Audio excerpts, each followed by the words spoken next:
Shalom, selamat pagi Bapak Ibu yang dikasihi oleh Tuhan. Kita akan mendengarkan firman Tuhan di pagi hari ini. Terlebih dahulu kita bersatu di dalam doa. Kasih karunia dan damai sejahtera dari Allah Bapa kita dan dari anaknya Tuhan Yesus Kristus dan persekutuan dengan Roh Kudus menyertai saudara-saudara sekalian. Amin. Firman Tuhan yang menyapa kita di pagi hari yang penuh sukacita ini, mari kita baca dari Mazmur pasal 25 ayatnya yang ke-7. Demikian firman Tuhan. Dosa-dosaku pada waktu muda dan pelanggaran-pelanggaranku janganlah kau ingat, tetapi ingatlah kepadaku sesuai dengan kasih setiamu, oleh karena kebaikanmu ya Tuhan. Bapak Ibu yang dikasihi oleh Tuhan, kita telah mendengarkan pembacaan firman Tuhan di pagi hari ini. Bagaimana Raja Daud atau pemazmur mengungkapkan isi hatinya dan permohonannya di dalam doanya kepada Tuhan. Sekalipun kita mengenal Raja Daud adalah orang yang taat, orang yang dekat kepada Tuhan, orang yang menyerahkan kehidupannya kepada Tuhan sejak dia muda. Namun di balik kesuksesannya sebagai pemimpin bangsa Israel, selain dia dikenal sebagai raja yang taat kepada Tuhan, sebagai manusia juga dia pernah melakukan dosa yang besar, baik itu di hadapan Tuhan maupun di hadapan bangsa Israel. Namun dosa-dosa yang dilakukan oleh Raja Daud tidak membuat dia menjadi jauh dari Tuhan. Tidak membuat dia menjadi minder di hadapan Tuhan dan di hadapan manusia. Justru ketika dia mengenali dirinya telah berdosa di masa mudanya, dia kembali datang kepada Tuhan setelah dia mengintrospeksi dirinya.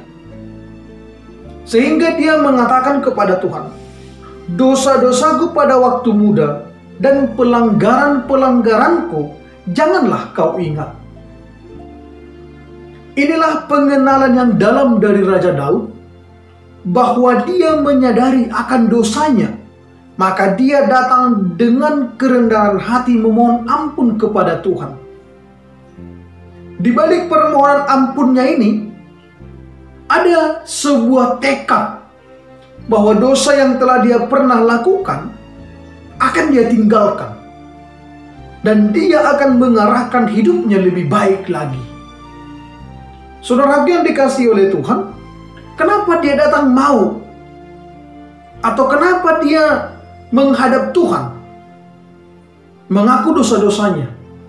Karena dia tahu sekalipun Tuhan telah menghukum dia karena dosanya, dia juga tahu Tuhan itu Maha Pengampun, Maha Pengasih, yang tidak akan melakukan hukuman lagi kepada orang yang sudah bertobat. Inilah pemahaman Raja Daud. Sekalipun dosa yang pernah dia lakukan itu telah membuat dia mengalami penderitaan, namun oleh pertobatannya Tuhan akan mengganti segala sesuatu jauh lebih indah, sehingga hidupnya semakin terberkati. Inilah pemahaman yang dalam dari Raja Daud. Makanya dikatakan, tetapi ingatlah kepadaku sesuai dengan kasih setiamu. Jadi Raja Daud memohon belas kasihan kepada Tuhan. Janganlah pandang aku dari dosaku, tapi pandanglah aku dari kasih-Mu yang penuh dengan pengampunan. Saudara yang dikasihi oleh Tuhan, sama seperti Raja Daud, semua orang punya masalah, khususnya masalah di masa yang lalu, punya kesalahan, punya dosa. Maka jikalau kita berdosa, kita bersalah, jangan menjauh dari Tuhan. Justru mendekatlah kepada Tuhan, introspeksilah diri kita, dan ambillah tekad untuk memperbaharui. Pasti dengan kasih-Nya Tuhan akan memberi pengampunan bagi kita. Dia akan memandang kita dari kasih setia-Nya. Dia akan memandang kita dari kemurahan-Nya, asalkan kita mau tulus memohon ampun kepada-Nya.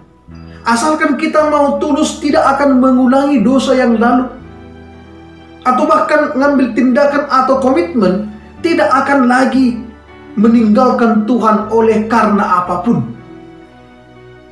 Sekarang kita dilanda oleh pandemi yang luar biasa. Oleh karena pandemi ini, mari kita anggap dulu ini sebagai jalan Tuhan agar kita semakin mendekatkan diri kepadanya. Mari kita jadikan pandemi ini menjadi sarana kita semakin memohon lagi kepada Tuhan agar oleh belas kasihan-Nya kita diberkati, kita dikuatkan dan dimampukan menghadapi situasi ini. Maka jikalau demikian, tidak ada lagi keputusasaan, tidak ada lagi yang namanya ketakutan dalam diri kita. Karena apa? Karena Tuhan selalu memandang kita dengan kasih-Nya. Maka jikalau Tuhan memandang kita dengan kasih setia-Nya, maka kita pun demikian. Hiduplah dengan kasih setia kepada Tuhan Yesus Kristus, agar seperti Raja Daud, ketika dia menikmati berkat yang datangnya dari Tuhan, dia tidak lupa kepada Tuhan. Namun justru dia semakin dekat kepada Tuhan, dan ketika dia mengingat dosa masa mudanya, dia semakin dekat lagi kepada Tuhan, agar Tuhan berkenan mengampuni dosa-dosanya. Demikianlah kiranya kita. Semakin kita mengenal diri kita berdosa, semakin kita mengenal diri kita jauh dari Tuhan, ini menjadi alasan bagi kita untuk menjalin hubungan yang lebih indah lagi dengan Tuhan. Karena di luar Tuhan tidak ada berkat yang luar biasa. Di luar Tuhan tidak ada sukacita yang luar biasa. Hanya ada di dalam namanya, yaitu nama yang indah, Yesus Kristus Tuhan kita. Amin, kita berdoa. Terima kasih Bapa, kami telah mendengarkan sabda-Mu. Ajarlah kami agar kami pun mau memperbaiki diri kami, sehingga kasih setia Tuhan senantiasa kami dapatkan. Dalam nama Yesus Kristus kami telah berdoa. Amin.